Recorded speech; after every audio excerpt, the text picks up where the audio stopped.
നവീകരിച്ച പാഴൂർ ആറ്റുതീരം പാർക്ക് റോഡിന്റെ ഉദ്ഘാടനം പിറവം നഗരസഭാ ചെയർപേഴ്സൺ അഡ്വക്കേറ്റ് ജൂലി സാബു നിർവഹിച്ചു. നഗരസഭയുടെ പദ്ധതി വിഹിതത്തിൽ ഉൾപ്പെടുത്തി 12 ലക്ഷം രൂപ ചിലവിലാണ് റോഡിന്റെ നവീകരണം പൂർത്തിയാക്കിയത്. കേരള വിഷൻ എന്നും ജനങ്ങളോടൊപ്പം.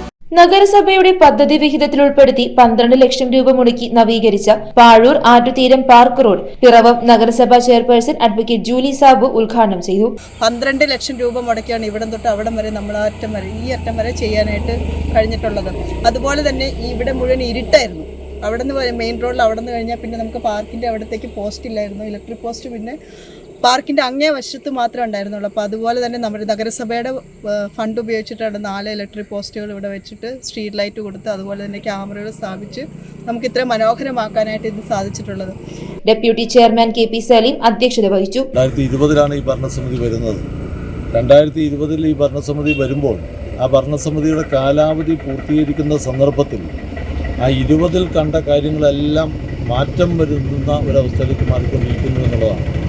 സാധാരണ ഭരണസമിതിയുടെ കാലാവധി പൂർത്തീകരിച്ച് കഴിയുമ്പോൾ റോഡുകളെല്ലാം നാശമോശമായി പൊട്ടിപ്പൊളിഞ്ഞ് ലൈറ്റുകളൊന്നും കത്താതെ ഒരു അവസ്ഥയിലായിരിക്കുമല്ലോ ഒരു ഭരണകാലഘട്ടത്തിന്റെ അവസാനം എന്ന് പറയുന്നത്. ഇവിടെ അങ്ങനെയല്ല. സ്റ്റാൻഡിംഗ് കമ്മിറ്റി ചെയർമാൻമാരായ അഡ്വക്കേറ്റ് ബിമൽ ചന്ദ്രൻ, ഷൈനി ഏലിയാസ്, വത്സല വർഗീസ്, കൌൺസിലർമാരായ doctor Ajesh Manohar, Girish Kumar P, Jojimon Charuplavil, CDS chairperson Susan Abraham, രാഷ്ട്രീയ പാർട്ടി പ്രതിനിധികൾ എന്നിവർ ഉദ്ഘാടന ചടങ്ങിൽ പങ്കെടുത്തു.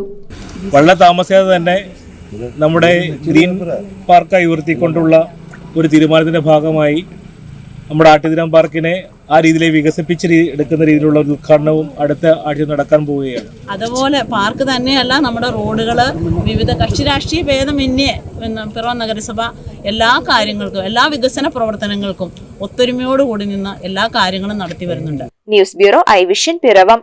IT രംഗത്ത് തൊഴിലുറപ്പാക്കാം കേരള വിഷൻ ഇൻസ്റ്റിറ്റ്യൂട്ട് ഓഫ് ടെക്നോളജിയിലൂടെ. IT മേഖലയിൽ ഏറ്റവും കൂടുതൽ തൊഴിൽ സാധ്യതയുള്ള 3 മാസത്തെ CCNA നെറ്റ്വർക്കിംഗ് കോഴ്സിലൂടെ നിങ്ങൾക്കും മികച്ച ജോലി കണ്ടെത്താം. നിങ്ങളുടെ കരിയർ മികച്ചതാക്കാം.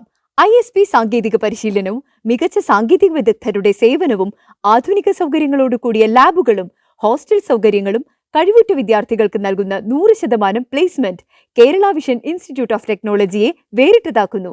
രാവിലെയോ വൈകിട്ടോ ഉള്ള ക്ലാസ് തിരഞ്ഞെടുത്ത് ഉടൻ തന്നെ നിങ്ങളുടെ സീറ്റ് ഉറപ്പാക്കൂ. Kerala vision institute of technology, near railway station, Puthukkad.